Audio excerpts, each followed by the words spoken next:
Usai serangan AS ke situs nuklir Iran, Benjamin Netanyahu, Perdana Menteri Israel, mengucapkan terima kasih kepada Presiden Trump dan Amerika karena telah berani bertindak dan menunjukkan kekuatan. Congratulations, President Trump. Your bold decision to target Iran's nuclear facilities with the awesome and righteous might of the United States will change history. President Trump and I often say, peace through strength. First comes strength, then comes peace. And tonight, President Trump and the United States acted with a lot of strength. Saudara, rombongan gelombang pertama WNI yang dievakuasi dari Iran tiba di Azerbaijan. Inilah foto-foto WNI yang dapat dievakuasi dari Iran. WNI berkumpul di kantor perbatasan Iran dan Republik Azerbaijan sejak Jumat 20 Juni. Kantor perbatasan ini terletak di kota Astara, sekitar 300 km dari Baku, ibu kota Azerbaijan.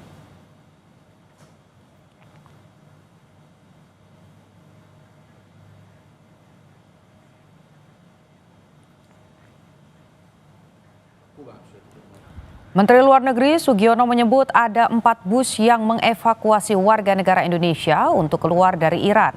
Ada 97 WNI yang dievakuasi tim dari Kementerian Luar Negeri. Sugiono menjelaskan WNI yang akan dievakuasi dari Iran saat ini adalah WNI yang sudah berkomunikasi dan bersedia untuk keluar dari Iran. Bus yang bergerak ke arah perbatasan negara tetangga lah ya. Saya kira itu. Mungkin sekarang udah sampai di perbatasan. Melibatkan TNI juga ya Bang? Melibatkan TNI. Enggak, sejauh ini masih dari pihak Kementerian Luar Negeri. Ini dievakuasi mahasiswa apa seluruh WNI yang tinggal di sana? WNI yang sudah berkomunikasi dan bersedia Ada dievakuasi. berapa jumlahnya Pak? Kalau seluruh WNI itu 386, kalau saya tidak salah yang terdaftar ya. Yang dievakuasi? 97. Yang sudah dievakuasi atau belum? Yang bersedia dievakuasi kan bertahap. Di tengah konflik Iran-Israel, Amerika memutuskan untuk mendukung Israel dengan mengebom 3 situs nuklir Iran. Seberapa besar potensi konflik kian meluas dan mempengaruhi dunia? Kita langsung berbincang dengan pengamat hubungan internasional dari Universitas Parahyangan, Kisino Bawono. Selamat siang, Pak Kisino. Selamat siang, Mbak. Potensi apa saja yang akan terjadi setelah Trump mengumumkan akan membantu Israel melawan Iran? Oke.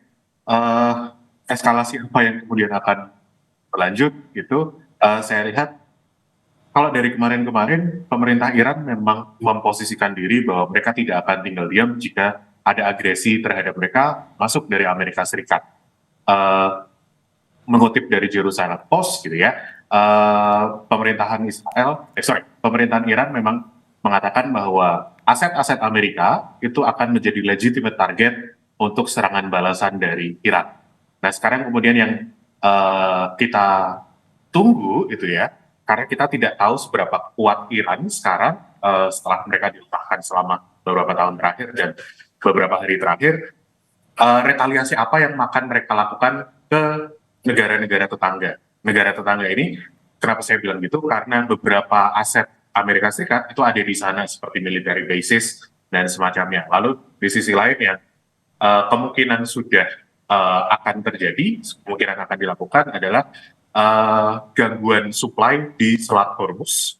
Itu ada di selatan Iran, di mana 30% minyak mentah dunia itu kira-kira per hari lewat di situ. Dan kalau Iran masih cukup kuat untuk mengganggu bahkan menutup Selat Hormuz, maka ya gangguan supply global, terutama dari minyak, kemungkinan besar akan terjadi. Dan kenaikan harga minyak mungkin juga terjadi seperti yang diungkapkan oleh The Economist, begitu. Oke. Tapi kalau Anda melihatnya dengan adanya serangan dari Amerika Serikat ini, apakah kemudian serangan balasan yang mungkin dilakukan oleh Iran ini bentuknya apa? Apakah memang head to head begitu, bentuknya memang akan dengan senjata lagi, atau justru tadi dengan faktor-faktor ekonomi seperti menutup selat yang tadi Anda sampaikan? Oke, apa yang akan Iran lakukan? Iran saya pikir mereka tidak kreatif ya, hanya senjata versus senjata, tapi hitting where it matters, yaitu ekonomi juga. Karena kalau kita bicara senjata-senjata, kemudian negara-negara ini bisa kayak mengabaikan, bisa menutup mata. Tapi kalau ekonomi itu sekian banyak negara kemungkinan akan terganggu, gitu. Apalagi negara-negara di Gulf countries. Jadi untuk mendapatkan dukungan, maka kemungkinan cara yang lebih drastis akan dilakukan, yaitu ekonomi tadi yang saya bilang. Melihat sekarang ada satu situs yang kemudian sudah diklaim begitu ya oleh Amerika Serikat bahwa sudah lenyap begitu, sudah hancur. Artinya kalau kita lihat dari kekuatan militernya sendiri, seberapa besar potensi Iran ini bisa yakin atau percaya diri untuk memberikan serangan balasan? Karena Anda tadi sampaikan kan harus punya bergen yang lebih tinggi untuk bisa membalas itu. Kita tahu sebelumnya Fordo ini tidak tersentuh oleh Israel. Oke. Untuk melihat mereka masih seberapa kuat, saya sendiri juga belum cukup punya sources yang menunjukkan bahwa Iran mereka masih sekian kuat. Tapi at least mereka akan mengupayakan itu. Mereka masih mempertahankan bahwa pride mereka adalah dari kemampuan untuk membalas. Dan ini mungkin harus kita lihat dalam beberapa waktu dekat, gitu ya. Karena serangannya mungkin tidak akan instan, retaliasinya tidak akan instan.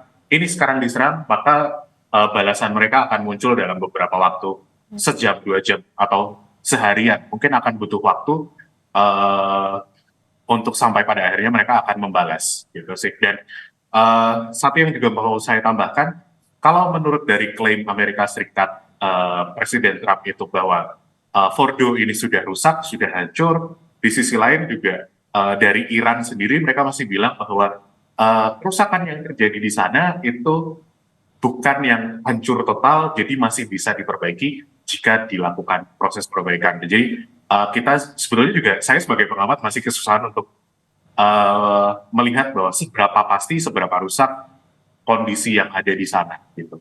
Oke.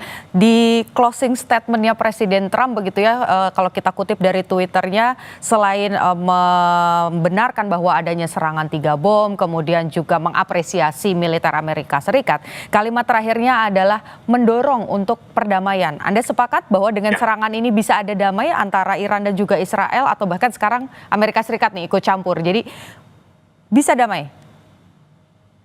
Oke, saya omongkan lagi apa yang saya bicarakan di Kompas 2 hari yang lalu, bahwa ada istilah dalam politik itu eskalasi untuk deeskalasi. Jadi dalam mendekati perundingan damai atau ceasefire atau apa, perundingan damai secara umum biasanya kedua pihak yang bertikai itu akan menunjukkan bahwa mereka yang lebih kuat. Gimana menunjukkannya? Bahwa dengan cara mereka melakukan tindakan atau agresi tertentu. Nah, dengan kondisi serangan ketiga tempat tadi Isfahan, Fordo, dan satu lagi Natanz, gitu ya. Sementara pihak Israel dan yang didukung Amerika Serikat ini posisinya di atas angin kalau pada akhirnya menuju meja perundingan. Nah, Iran saya rasa mereka tidak ingin tinggal diam, mereka harus membalas karena apa? Untuk pada akhirnya jika mereka mau ke meja perundingan, mereka at least menginginkan posisi yang ideal, posisi yang setara. Sementara posisi mereka sedang ada di bawah. Nah, cuma what kind of retaliation, balasan apa, yaitu yang nanti kita sementara masih menduga-duga, gitu. Oke, singkat saja Pak, kita kalau bicara soal geopolitik tentu saja ini berkaitan dengan negara-negara di belakangnya begitu ya. Bagaimana dengan Rusia, Tiongkok, dan juga Korea Utara yang sebelumnya juga sudah memberikan statement-statement. Ada yang meminta damai, ada yang meminta Amerika Serikat tidak ikut campur. Dengan adanya serangan Amerika Serikat, bantuan secara langsung, apakah eskalasinya akan seperti apa dari Rusia, Tiongkok, atau bahkan dari Korea Utara? Singkat saja Pak. Oke, kalau dilihat geopolitiknya, kemungkinan mereka juga akan merespon. Namun saya masih percaya bahwa tiga pihak besar ini masih mengupayakan cara damai adalah cara yang paling baik, gitu ya. Mereka ingin Amerika dilemahkan, iya. Mereka ingin menarik Amerika untuk join dalam perang. Saya rasa mereka ingin itu, gitu ya. Cuma bagaimana respon dari mereka? So far, at least di publik mereka masih ingin damai. Cuma di belakang, who knows? Oke, baik, berarti kita masih menantikan apakah buntut atau eskalasi dari serangan Amerika Serikat ini apa betul seperti arahan dari Donald Trump begitu ya, bahwa nanti akan bisa damai atau justru mengeskalasi lebih besar lagi. Terima kasih pandangan dan juga pendapat-pendapat Anda tadi berbagi dengan Kompas Siang, pengamat hubungan internasional Universitas Parahyangan Kisino Bawono. Saudara, usai jeda, retret kepala daerah gelombang 2